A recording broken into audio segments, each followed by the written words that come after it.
Ladies and gentlemen, welcome back. We have Team Evil Geniuses against Team FXO. Khaldor, what do you think so far, man? Those were two really short games. I really liked Lucky against his opponent, against Puma, though. The last game, Protoss versus Protoss, you mentioned, is always a little bit of a gamble. And both games were kind of a build order win, but still it's pretty exciting to have them tied after 2 games, so I like that. Well, we're going to go into our third match in a little bit. Actually, let's go ahead and jump in there right now. We have Evil Geniuses the Muslim against FXO Boss. No, just kidding. It's ASD. Yep, exactly. ASD, also known as Nuclear. And he did really well lately in Terran versus Terran. He was able to take down Bomber with a 2-1 in one of the FX Open series. And probably his most famous victim lately was in Terran versus Terran was Slayer's Boxer. He was able to defeat him in the GSL Up and Downs in November. Sad face, man. I can't believe he did that. What a BM. No respect for the Emperor. I know. It's like, even if you go up against the Emperor, you're like, oh yeah, I lost. No, I'm just kidding.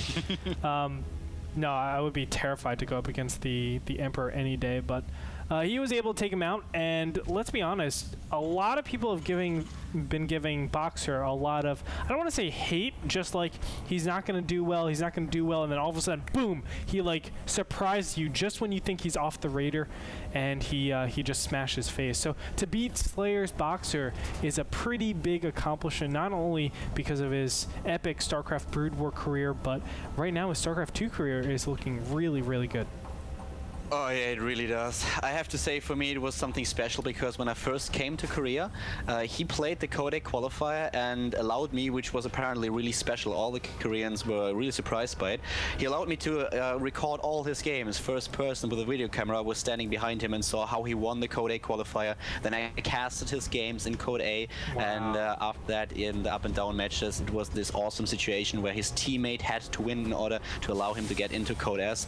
And when that finally happened, I casted that game and I giggled like a schoolgirl. It was just like, yay, the Emperor is in Code S. It was really, really funny. Oh, Khaldor, you would. You would, but I'm a fanboy. I know, man. Who isn't, right? Like, that guy is a super mana bear and he is awesome at this game. But we do have deviations in build. The Muslim is going for a gas. Well, gone for gas. He didn't go gas first, he went barracks first, but he's gone for gas, whereas we have ASD over here who's gone for a command center and double refinery before second depot.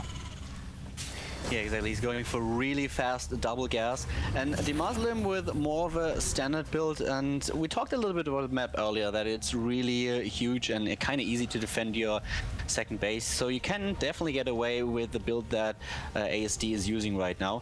And yeah, we'll see what the Muslim is doing. He has been struggling in TVT lately a bit, so let's see if he can this time defeat another fellow Terran player. Yeah, and right now I think the build orders are kind of, you know, they're going to even out a little bit. There's going to be Red Flame Hellions over here from the Muslim. Now, it's his job at this point to be being aggressive. He needs to actually push up on his opponent's expansion before this actually drops down and a bunker can be placed. If he can, if he can do that, then he will neutralize the advantage quite a bit. He doesn't want his opponent, ooh, wow. As I say that, just to hold that thought, the SEV was able to get in there and see exactly what's going on. So a bunker should be placed momentarily for this blue Terran ASD. It should be placed momentarily, and he should go and take the bunker. No, actually, the bunker is being built for the Muslim right now. Weird. Yeah. And a starport. Whoa, a starport's going to be made. So I was completely wrong with the Red Flame Hellions. It's going to be double Viking production. Unless it's medevacs. Reminds me a little bit of the expansions are about even. So this is probably the mirror matchup that is the least fragile. But I think both the Zerg players and Protoss players are complaining lots about how it's really a coin flip matchup. But with TVT, I feel it's a little bit different. I mean, you're a Terran player yourself, so yeah. What's your take on that particular mirror match? By far, this is the least coin flippy. I think actually this is probably the least coin flippy out of all matchups, to be honest. TVT doesn't really have like build owner counters, you know. It's like, oh, you're playing, it's either you're playing safe or you're playing not at all, you know. It's not like TVP or TVZ where you can just do an all in, and I could be playing safe completely, but you still die because you didn't scout it out. This, you can play, you know, just a build order that defends against everything. It's a really, really nice matchup. And I think position speaks a lot more in this particular matchup than any other matchup that exists. Yeah, you're definitely right about that. Position in a TVT is probably the most important thing. And there's always that big discussion about if you should go like more of a mech-oriented play or rather for bio. And it's kind of interesting when those two strategies collide. So the Muslim going for the Vikings, as you already mentioned, and both of them have the natural now already. In regards to the harvester count, they are about even, and this is going to be pretty interesting. Looks like Viking ASD is losing his first Viking already. Yep. Yep, the Muslim will first take one is that. down right now.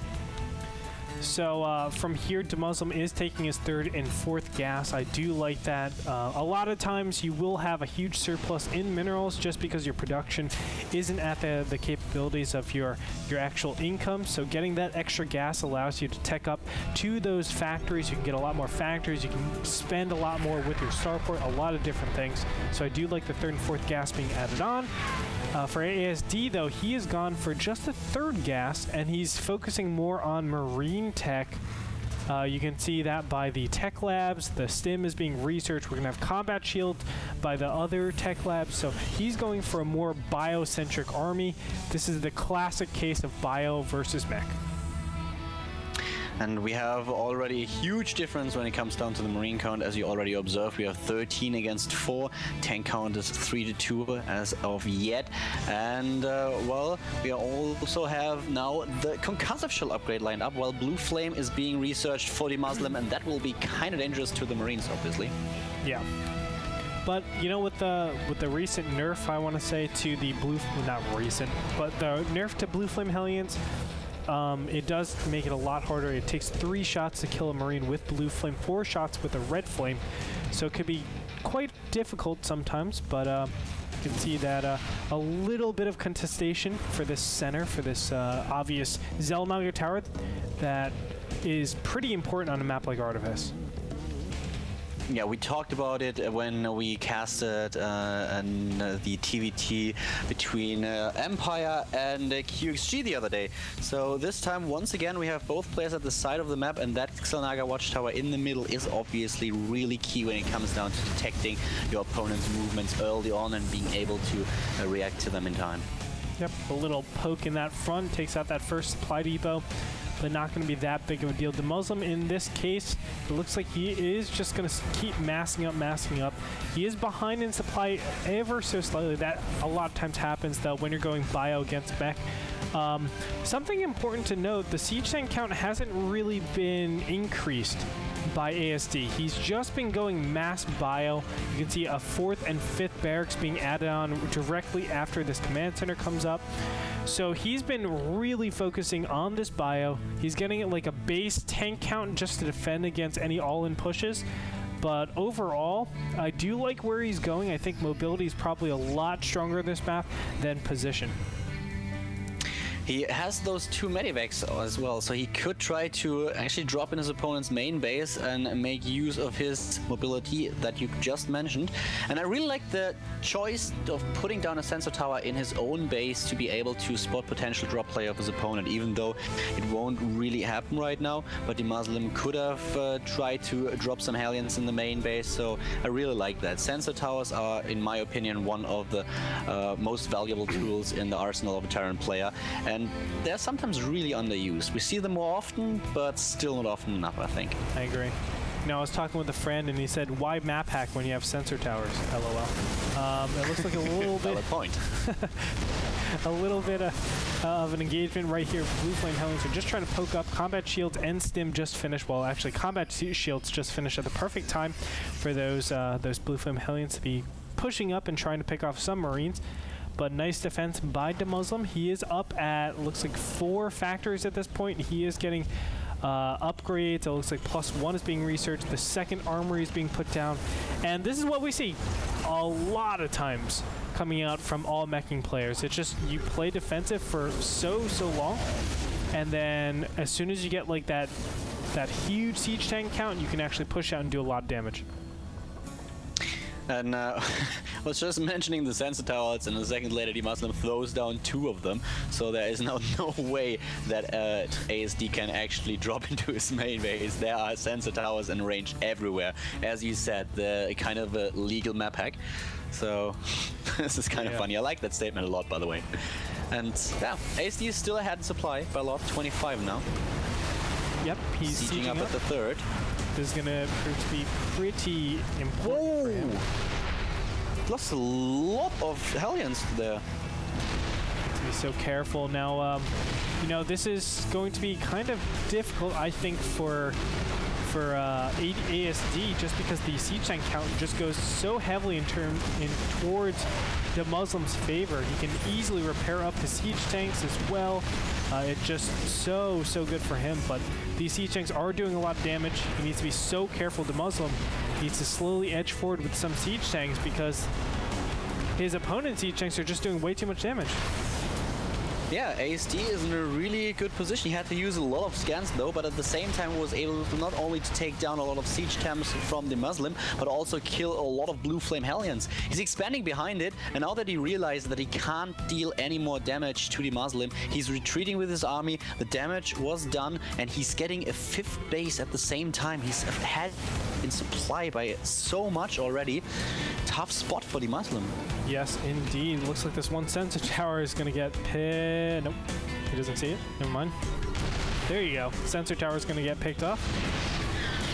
But overall, I mean, the Muslim, we see this time and time again. The Muslim is on the I don't want to say the back foot, but he's in the defensive position just because of how these two strategies work out. He's looking for that ultimate army composition of siege tanks. He hasn't gotten Thors. He does need to get Thors in his army composition in case there is some sort of huge, you know, just Viking and Banshee switch. You want to be prepared with those Thors, but for now he's not getting it, just getting a ton of siege tanks. You can see the line being drawn in the sand, and you know, for now he's just gonna have to chill out and relax. I feel like ASD should get a lot more production facilities now. He has 1,800 minerals saved up. He just finished his 4th base. The 5th is about to finish, will be upgraded to another orbital command. He needs more production buildings so that in case he loses his army, he will be able to replenish that a lot faster. Yeah, I think that would help out quite a bit. Interesting to note, vehicle plating armor. Oh, okay, I thought that was ship plating armor. Never mind. I thought he was gonna, or excuse me, Muslim was gonna start really investing into his air, but no, he's not gonna do that. It looks like a little bit of a drop on top of the tanks over here. Almost able to actually take out 2 of these siege tanks, but not gonna do it. Muslim getting additional command centers. But bottom right hand, I mean, ASD is just expanding. It looks like it's ZVT at this point. The thing for ASD is now, with him expanding all over the map, I actually would like him to expand somewhere at the top right, for example, because even if he loses his army, he will have the advantage that the remainder of his army will be able to be a lot more mobile. You mentioned already the trade-off that you have to do when you are going for mech, that your army is really slow. But if he scatters those bases across the map, then he will be in a position where he can still harass his opponent, and where the Muslim will slowly crawl across the map. But now ASD is attacking. The Muslim is caught a little bit off guard, but ASD is now going for the main base, taking down some tanks. But whoa, I'm really sorry that we nearly missed that. Wow. We had it on screen, I guess. Yep, a big advantage coming out from ASD. You can see the supplies 138 to 168. ASD is way ahead. You can see he's actually pushing up on the right-hand side. Looks like the siege tanks are just out of range, but the Marines and Marauders are pushing forward. Nice little pick-off. Now, what that enables ASD to do is actually push up with his siege tanks while that area is closed off, but he's not actually going to do that. He's just going to stay over there. He's just going to drown out his opponent, suffocating him, making it so that the Muslim mines out in his main, mines out his natural, and then he's basically off of one base. This is a perfect contain. Yeah, now losing a few of those siege tanks while trying to siege up again, but we have 8 to 11 now, and the Muslim, even though he's building more siege tanks, is in a really tough situation. He's even using the Vikings now, but the Vikings, a lot of them are taken down by the units of FXO ASD, and the 5th base is, sorry, the 1, 2, 3, 4, 5, the 6th base. I can't even count them anymore. There's so many of them. His economy is just awesome. At this point in time, his income is like at 3,300 minerals. Jesus. That's double of his opponent. Of course, the Muslim knows he has to push out right now. Marines and Marauders going to surge forward. They're able to pick off the frontline tanks. Is it going to be enough? Now finally going towards those backwards ones, but he needs to back up.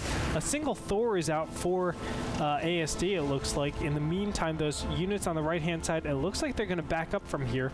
The Muslim could go, and if he actually scanned them, he would actually take out those siege tanks, but nevertheless, he's not going to. Finally pushing up forward. You know, Muslim might be looking good. He might be able to take out or take additional expansions now in the top middle and the top right-hand position. It's going to be tough, though. He's really behind when he comes down to the supply, and at the same time we have ASD moving in, trying to take down all those tanks, and he will succeed. He has the Thor to back his attack up, not only those Marauders and Marines, and now the Vikings are going to the assault mode, trying to change the tides, but that's not happening. Really well done by ASD.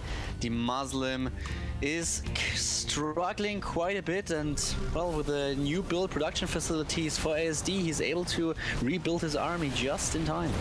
Yep, 161 supply to 130. The production just is not there for the Muslim, still on those 4 factories. That's not a position you actually want to be in. Finally taking this mid-left expansion. He might take the mid-top expansion as well. This mid-left expansion, this basically says, I have to all in on this position, because if I ever lose it, I will lose not only my army, but my expansion. I like this style of play. Obviously, it's very positional, but there should be a lot of little counterattacks going to the top right-hand position. There he goes with the Marine Marauders. This is the perfect thing. You want to try to get your opponent's units out of this center, force them all the way back, and then you can move in with your siege tanks, deny that expansion, and then take map control yet again.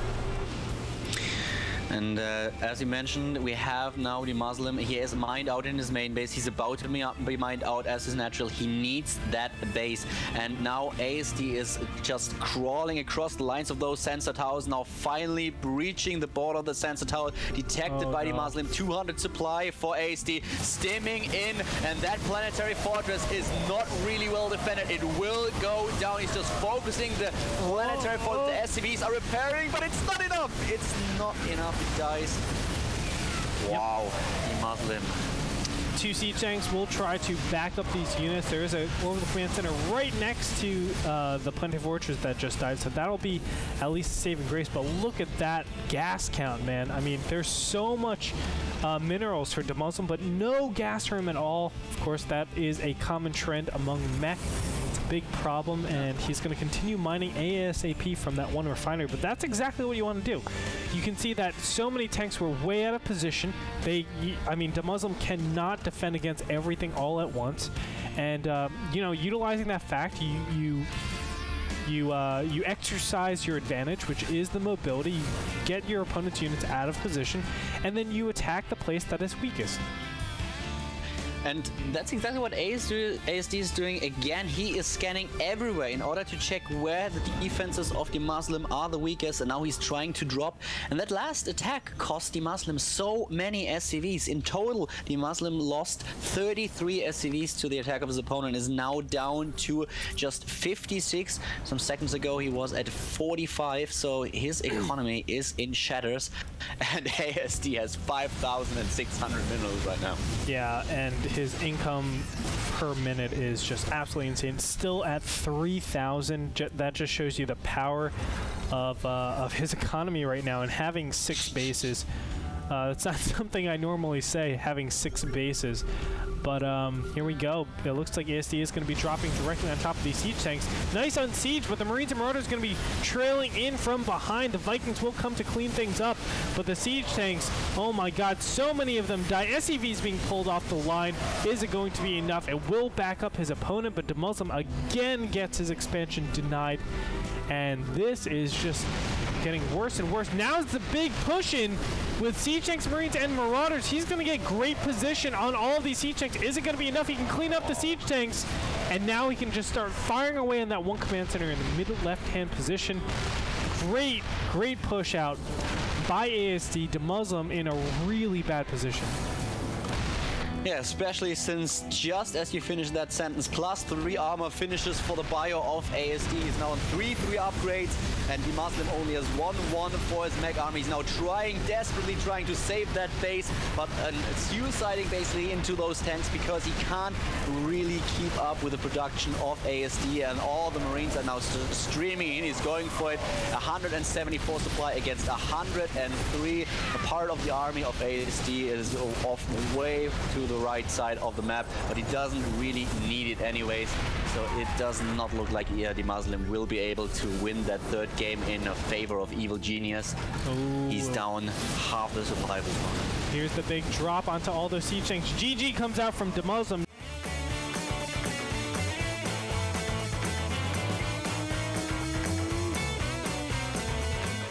And that's going to do it. So DeMuslim falls. Really unfortunate. I know we were talking about him a lot in the pre-show, but DeMuslim falls to ASD. ASD looked so good, man. So good.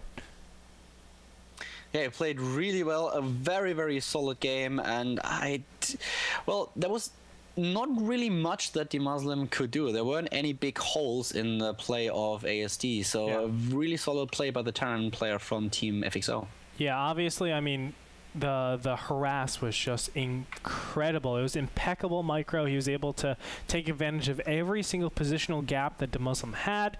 And DeMuslim just felt like he was on the back foot the whole game. He felt behind, and that's something we see a lot of times in bio versus mech, but the transition, that's the most important thing. ASD had a great transition of mass siege tanks at that endpoint, and incorporating the mass siege tanks really helps out a lot because it negates the advantage that your opponent has. If he stayed on bio the whole time, it wouldn't have worked out as well. Switching over to that mass siege tank mode worked out, and he was able to take amazing position on his opponent. So congratulations, nice contain by him. Do you have any last thoughts about this game? I'm just a little bit disappointed that DeMuslim can't really show his skills, but ASD played better and he deserved that win, but it's still a little bit hard to see. My heart is always rooting a bit for the foreign players, so of course. It's a little bit sad, but well deserved by ASD. I mean, there's no question about it. Well, that being said, we right now have a score of 2-1 in favor of FXO, so let's go ahead and move on to our fourth game, and we'll catch you guys there. So we'll be back after this break.